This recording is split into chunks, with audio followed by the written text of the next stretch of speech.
सुबह बनास आनंद कानन की ओर से काव्यार्चन की 41वीं कड़ी का आयोजन मंगलवार को अस्सी घाट पर किया गया। पंडित सूर्य प्रकाश मिश्रा की अध्यक्षता में काव्य पाठ की शुरुआत आनंद के श्रीवास्तव मासूम ने किया। उन्होंने सुनाया, आओ कह दो दुनिया से दर्द बताना आता है, आओ ठहरो पास अगर पत्थर पिघलना आता है।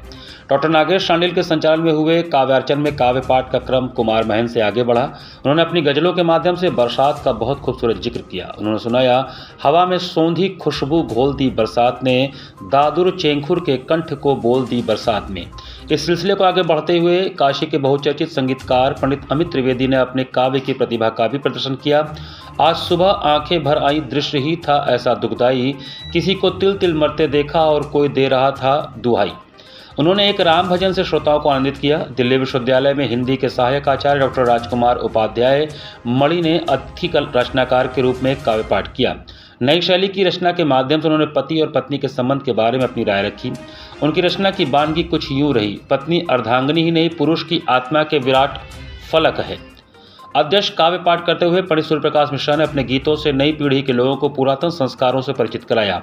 तुम शीशे के उस पार कहीं, मैं छूट गया इस पार प्रिय, रिश्तों के आंगन चौबारे सब बदल गए आकार प्रिय। आरंभ में रचनाकारों का स्वागत डॉक्टर नसीम निशा ने किया। माल्यार्पण बालेश्वर तिवारी, संतोष प्रीत, नवल किशोर गुप्ता, प्रताप शंकर दुबे ने दिया।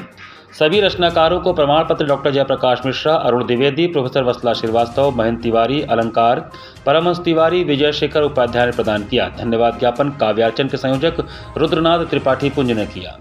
जिंदगी का सारा सबक याद रखना, बुजुर्गों की बातें भरसक याद रखना, बुजुर्गों की बातें भरसक याद रखना। जिंदगी का सारा सबक याद रखना। भव सागर के राम खेवैया, राम नाम आधार है भैया।